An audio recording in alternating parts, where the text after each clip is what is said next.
বলি ৩৬ বছরের ছেলে সর্বভারতীয় সাধারণ সম্পাদক কালকে ঋষিতে ব্লক সভাপতি সেলিম লস্কর ও বিধায়ককে নির্দেশ দেয় যে আজকের ভারতবর্ষের জাতীয় ভোটার দিন, অর্থাৎ আমরা যে ভোটার, এটা একটা দিন হয়, সেটা আজকে 25/১/২০২৬ সাল।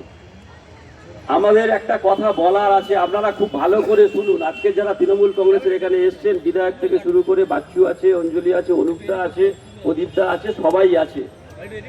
আজকের আপনারা দেখেছেন, আমরা ডিসেম্বর মাস থেকে আমরা একটা কাজ আমরা করতে চেয়েছিলাম।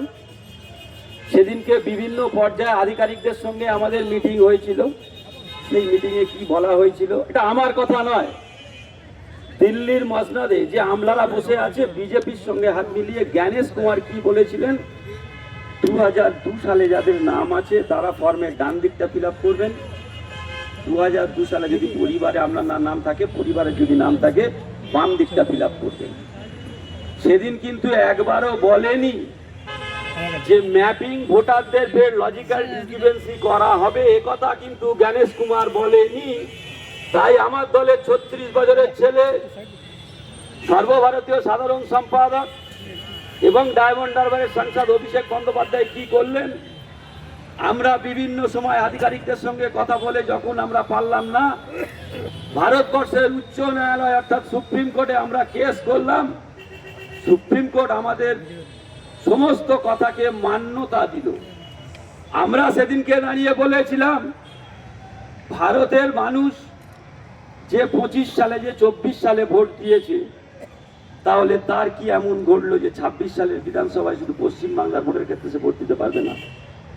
তাই রাজনৈতিকভাবে আমরা মোকাবিলা করতে চাই।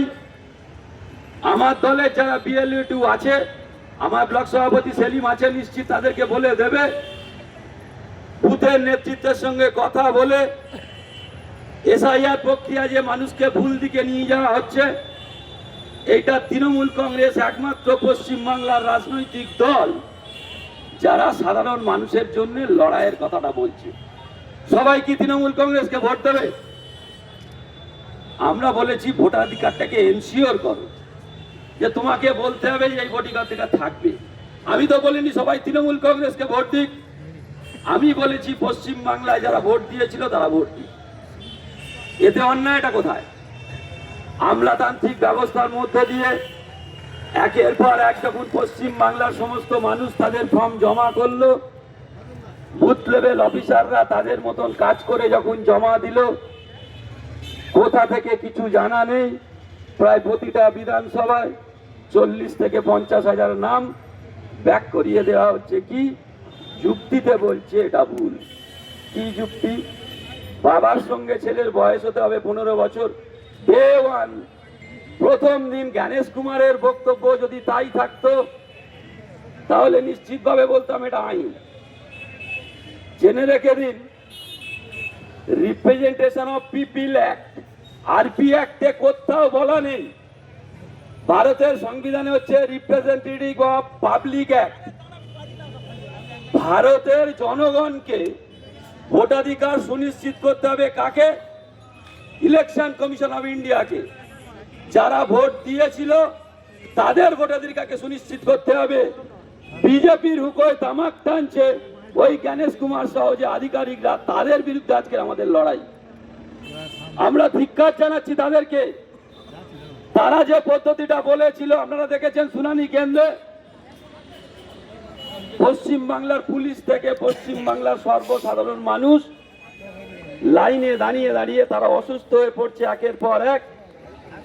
আবারও বলি, অভিষেক বন্দ্যোপাধ্যায়ের নেতৃত্বে সারা ভারতবর্ষকে পশ্চিম বাংলা আবারও পথ দেখাচ্ছে।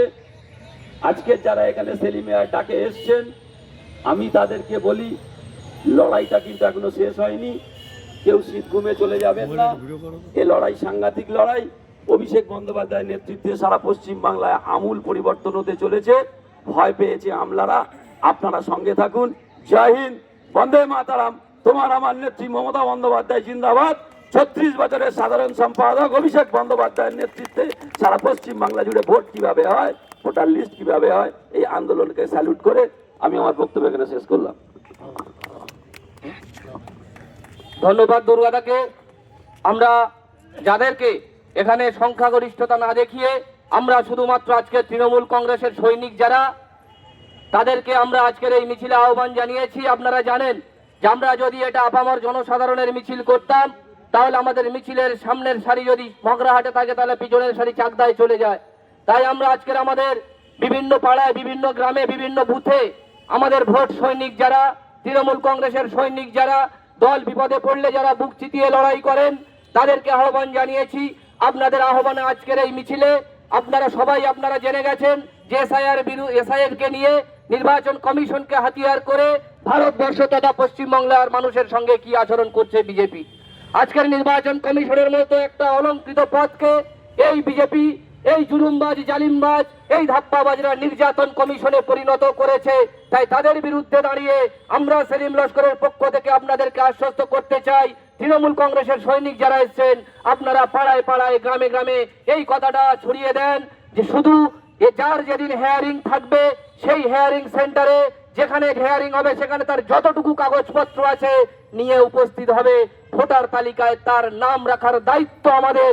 যদি একটা বৈধ ভোটারের নাম কেটে যায়, তাহলে আমরা আগামী দিন প্রতিজ্ঞাবদ্ধ হয়ে আধার কার্ড পরিবর্তন করব না, রেশন কার্ড পরিবর্তন করব না, ভোটার কার্ড পরিবর্তন করব না, পরিচয় পরিবর্তন করব না। সেলিম লস্করের নেতৃত্বেই মগরাহাটে মিছিল গড়ে উঠবে। সেই মিছিলে দক্ষিণ 24 পরগনা মুখরিত হবে।